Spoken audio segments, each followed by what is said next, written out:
사랑하고 축복합니다. 예수님의 이름으로 사랑하고 축복합니다. 오늘 이렇게 들어오시는 모습들을 잠깐 뵀는데요. 추운 날씨인데도 얼굴을 찌푸리시는 분이 한 분도 안 계시더라고요. 그전보다 더 밝은 모습으로 들어오시는 모습 보면서 저도 더 이렇게 기분이 좋아지더라고요. 네, 오늘 힘을 내서 말씀을 잘 전해보겠습니다. 오늘 나눌 사도행전 23장 말씀은 사도 바울의 인생에서 가장 긴장감이 높고 위기 상황이 극대화된 장면을 담고 있습니다. 전체 내용을 이해하기 위해서 23장을 먼저 간략히 살펴보겠습니다. 지난 22장에서 천부장 클라우디오 루시아는 예루살렘에서 소동의 한가운데 있었던 바울을 연행하여 그 소동의 정확한 원인을 파악하기 위해서 그를 사내들인 공회 앞에 세우는 것으로 마무리하는 것을 저희가 보았습니다.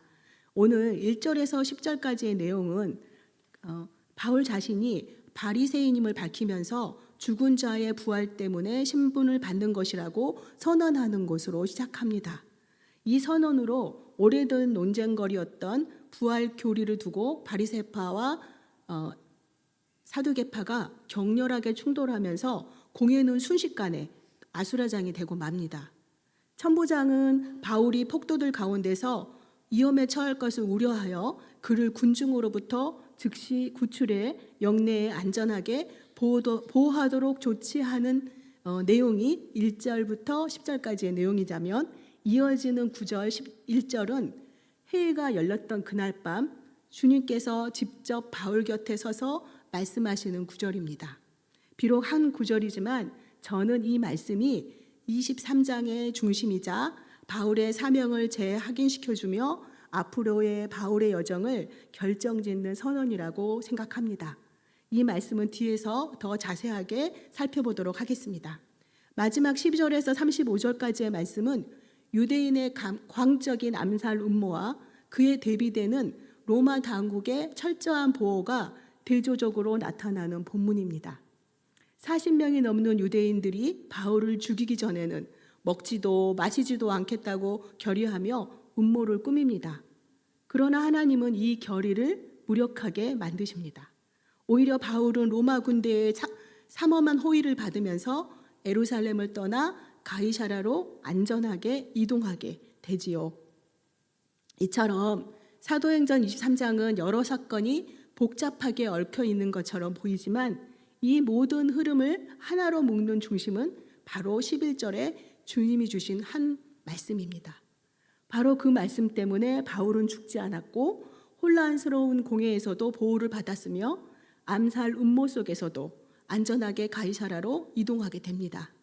그리고 마침내 로마로 가는 길이 열리게 되지요. 말씀하신 하나님은 그 말씀대로 섭리해 가시는 분이시기 때문입니다.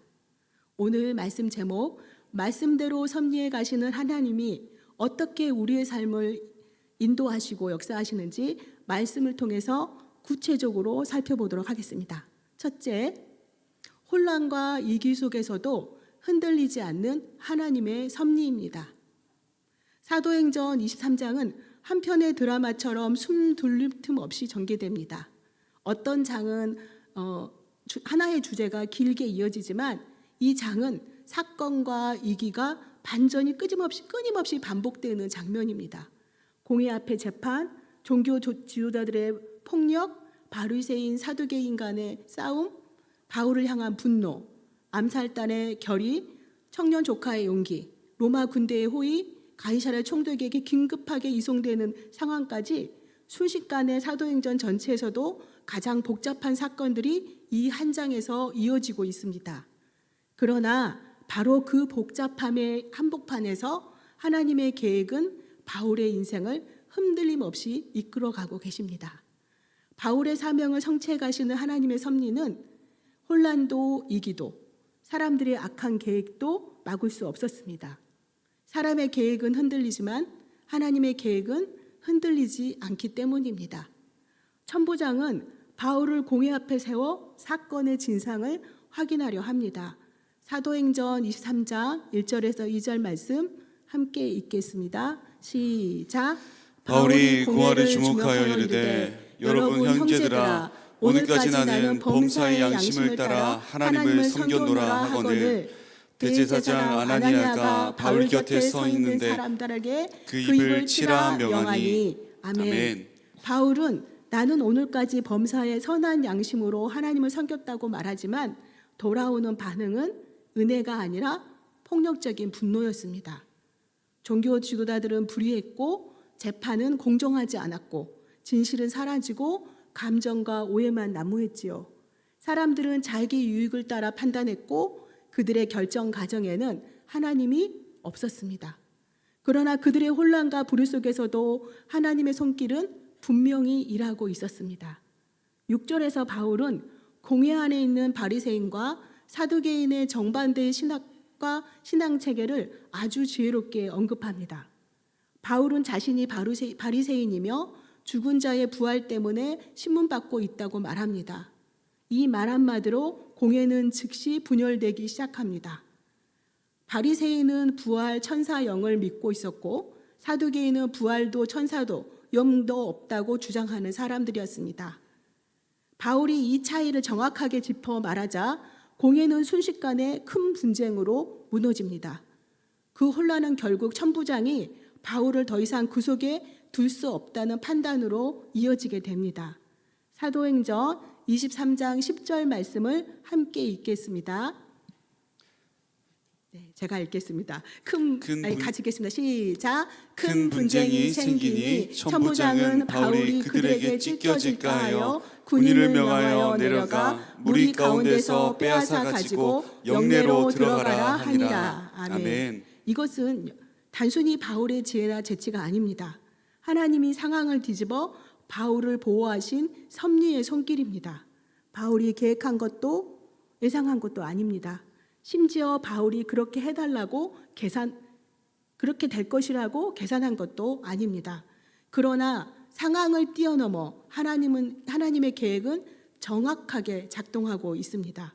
혼란처럼 보이는 그 순간조차 하나님은 바울을 한 걸음 더 주님이 예비하신 길로 이끌고 계시는 겁니다. 신앙생활을 하다 보면 이런 경험을 많이 하게 되지요. 하나님을 사랑하고 나름 하나님을 따르고 주님의 뜻대로 열심히 살려고 하는데도 뜻하지 않은 사건들이 찾아와서 우리의 삶을 흔들어 놓을 때가 있습니다. 찢겨 죽을 것 같은 상황으로 몰릴 때가 있습니다. 갑작스러운 문제, 억울한 상황, 예상하지 못하는 위기들. 그럴 때 우리는 이렇게 묻게 되지요. 왜 이런 일이 나에게 일어나지? 하나님은 계신 걸까? 정말 하나님이 나를 인도하고 계신 것이 맞나? 바울은 복음을 위해 인생의 모든 것을 드린 사람이었습니다. 그런데 오늘 본문에서 그는 종교적 혼란 한가운데서 사회적 불의와 폭력의 중심에 서 있었고 심지어는 자신을 죽이려는 음모의 표적이 되고 있었습니다. 우리는 하나님이 정말 바울을 인도하신다면 왜 이런 일이 일어나야 하지? 질문하게 됩니다. 그러나 사도행전은 분명히 증언하고 있습니다. 찢겨 죽을 것 같은 순간이 끝이 아니라는 것을 보여주고 있지요. 그 혼란의 뒤편에서 하나님의 섭리는 조용하지만 정확하게 움직이고 있었다는 것을 보여주고 있습니다. 우리가 보기에 상황은 막힌 듯하고 사람들의 계획은 교모하고 교활하고 악한 세력은 너무 강해 보입니다.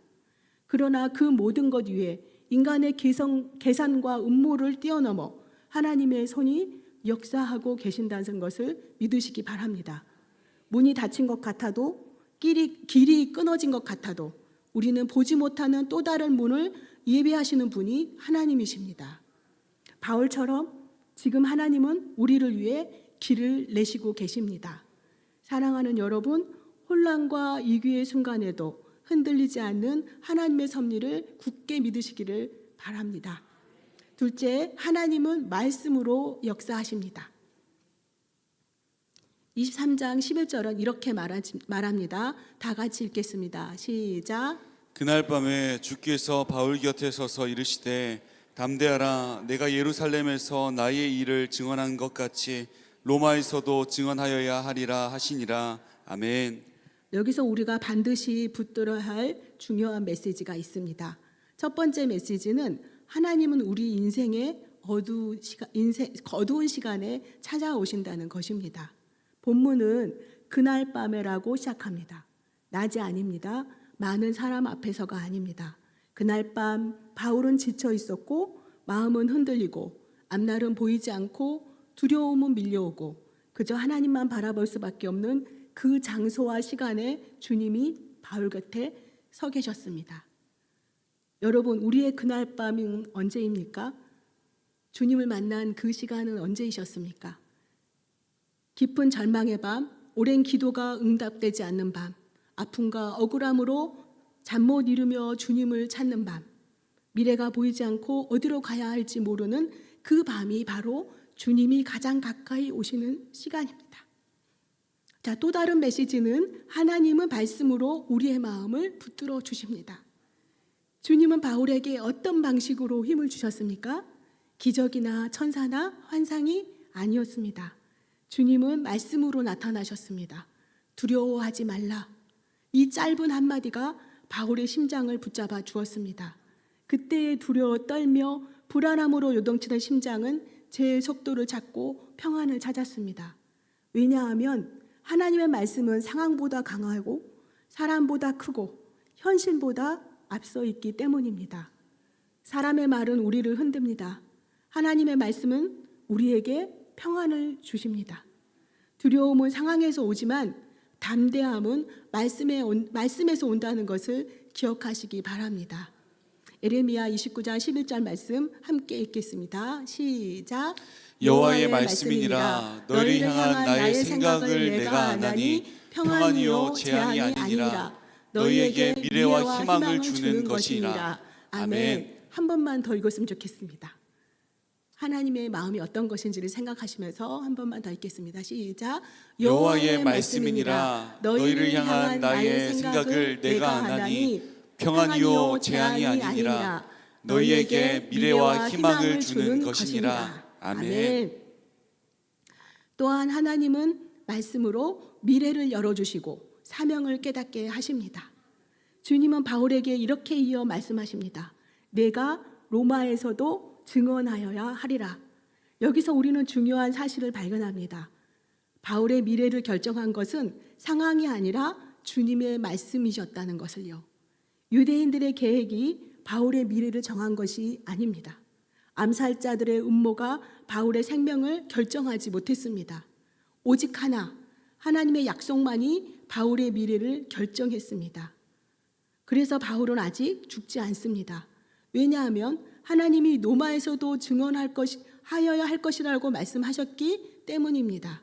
하나님이 말씀하신 순간 그 말씀은 바울의 인생에서 방향과 표대가 되었습니다. 사랑하는 여러분, 우리의 미래도 마찬가지입니다. 상황에 따라 사람의 말에 따라 결정되는 것이 아닙니다. 오직 하나님의 말씀과 말씀이 우리의 미래를 결정하고 삶을 해석해 주실 겁니다. 그 말씀을 붙잡고 살아가시기를 권면드립니다. 셋째, 하나님은 사람을 통해 일하십니다. 11절에서 주님은 바울에게 로마에서도 증언하리라 약속하셨습니다. 그런데 그날 밤 어떤 일이 벌어집니까?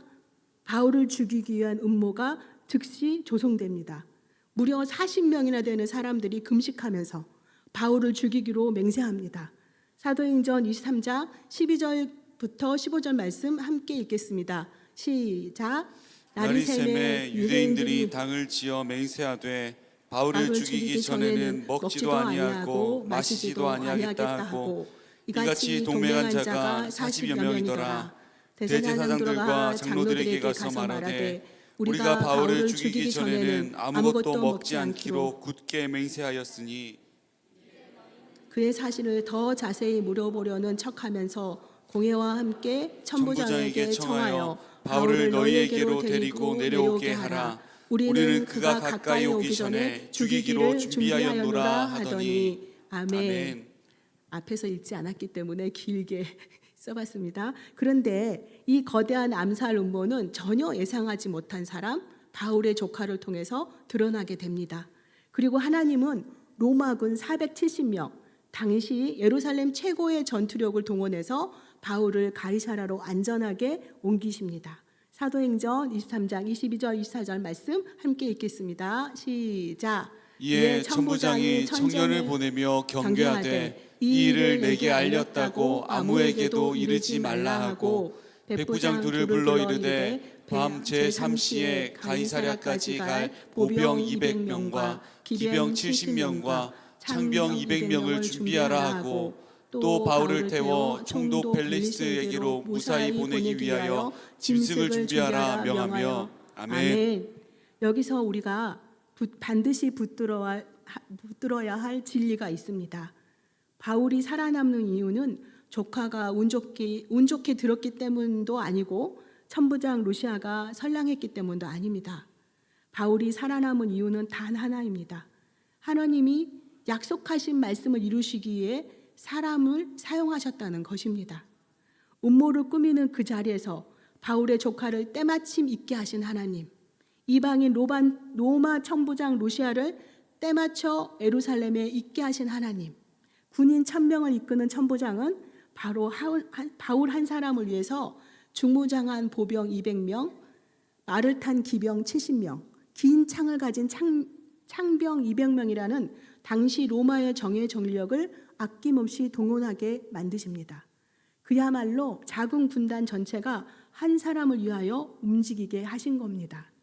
이 사건 속에서 우리는 하나님의 섭리의 놀라운 힘을 보게 됩니다. 하나님은 거대한 기적이 아니라 사람을 통해 일하신다는 것입니다.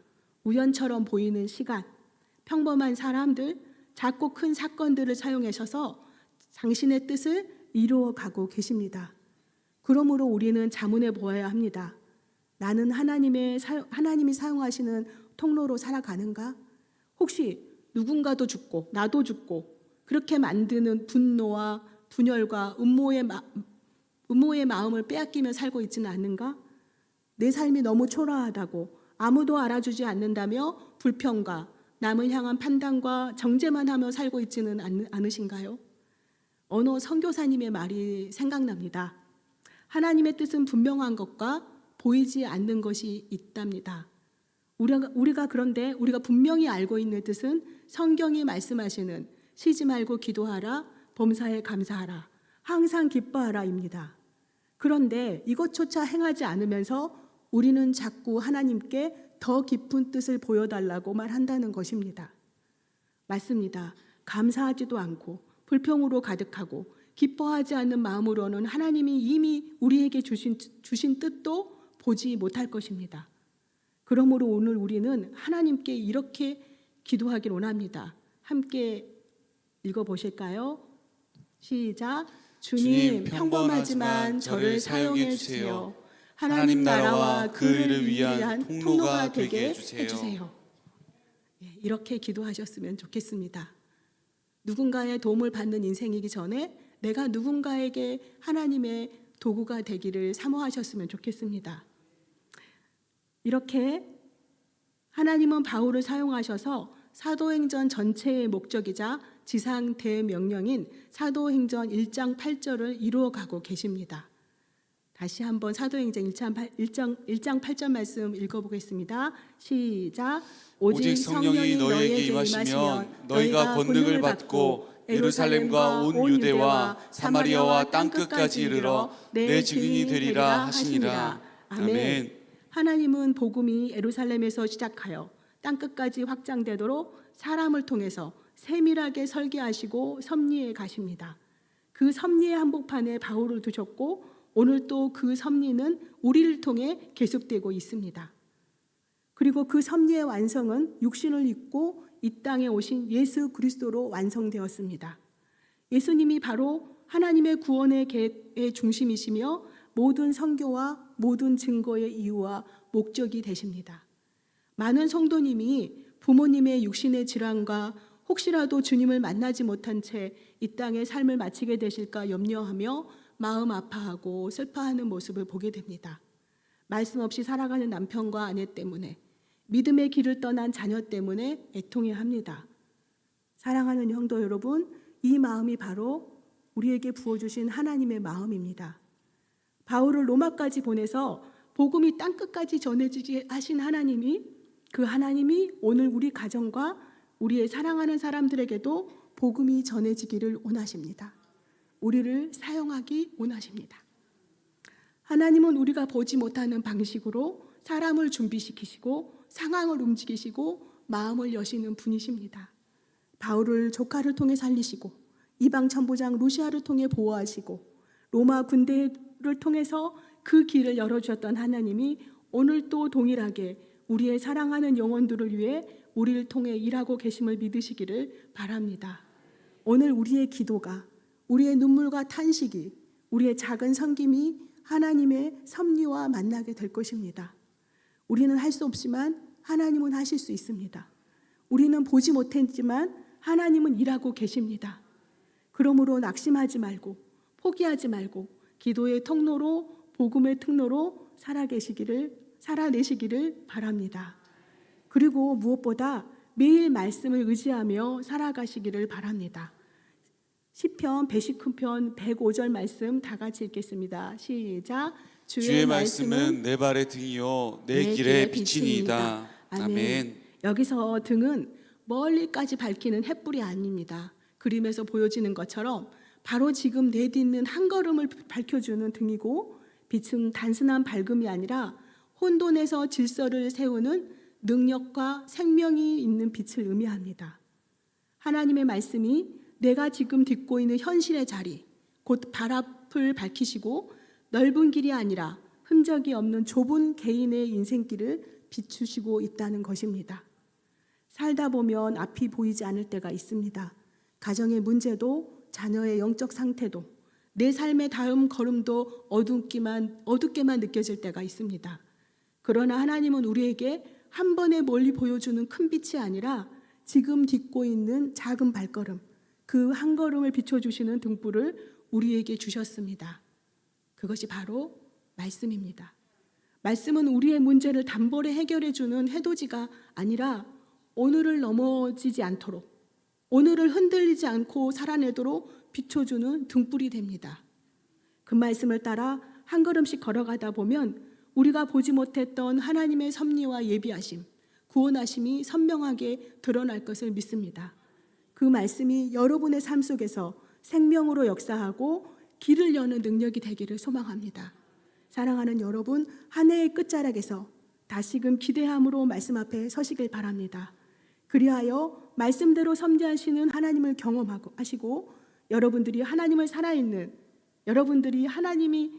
살아있는 간증의 주인공들로 세워지시기를 마음을 담아 축복하며 말씀을 마치겠습니다. 이 시간 잠깐 말씀을 기억하며 함께 기도했으면 좋겠습니다. 혼란과 위기 속에서도 흔들리지 않는 하나님의 계획을 믿고 살아가게 해주십시오. 말씀으로 역사하시는 하나님을 신뢰하며 매일 말씀을 읽고 묵상하며 말씀을 살아내게 해주십시오. 내가 하나님의 통로 되어 살아가게 해주십시오. 섬김의 통로, 축복의 통로, 복음의 통로, 은혜의 통로로 나를 사용하여 달라고 간절히 이 시간 함께 기도하도록 하겠습니다.